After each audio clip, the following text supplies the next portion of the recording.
The Adelaide Hills, with its generous rainfall and fertile soil, has long been home to many generations of orchardists growing and producing a vast range of high quality and healthy edibles, enjoyed by consumers both locally and globally.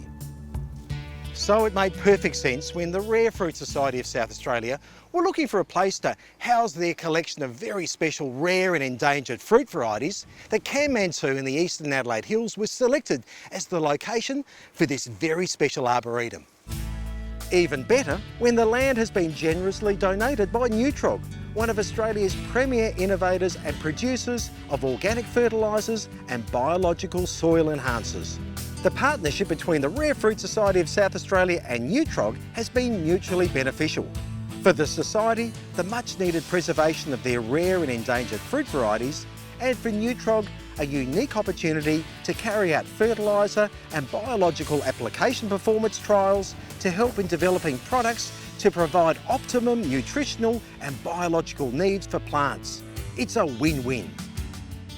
With regular feeds of Gigantic for veggies, fruit and citrus, a dedicated fertiliser developed in conjunction with the Rare Fruit Society of South Australia, it's little wonder the trees are growing so well in this arboretum. If you've got fruit trees at home, you've probably got loads of questions, including when, why, where and how do you prune?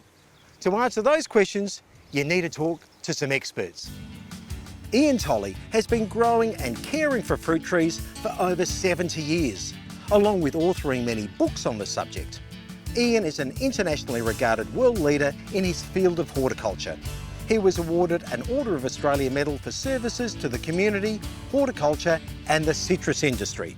We've got Bob Edwards, who's an acknowledged authority on pruning. From the Rare Fruit Society? From the Rare Fruit Society. G'day Bob. Hi, how are you? Hi, Bob. Good. We've got your secateurs. Yes, I was just doing a bit of summer pruning. When it comes to pruning, we're always thinking about pruning in winter time, but that's not always the case. No, just not. This initially was pruned in the winter time, and also, as you can see, there's a lot of internal growth. Well, if you can remove a lot of that internal growth, you're opening up your tree to allow air into it. By taking these limbs out, you are allowing the sunlight and breeze to get in on these fruit and they will colour up. It's just general pruning, not much to do, but you're just allowing these limbs, space in between them. If it's open and the breezes blow through it, quite a few insects don't like that.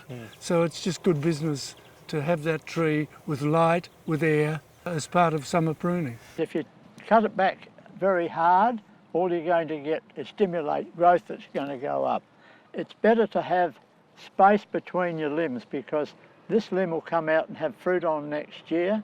The buds in here have a chance to develop and swell and make proper fruiting buds. If the fruit is kept close at hand, it's very strong to take the weight. But if the fruit comes out here, the tree could easily get misshapen and even break. So having buds there, you thin the fruit, gives you much better control. Get the light in, get the spurs developing close to the frame. The arboretum here, Bob, you must be happy with it. Oh yeah, very happy. The way that it's developing and the growth on the trees is excellent, really. It's what we need.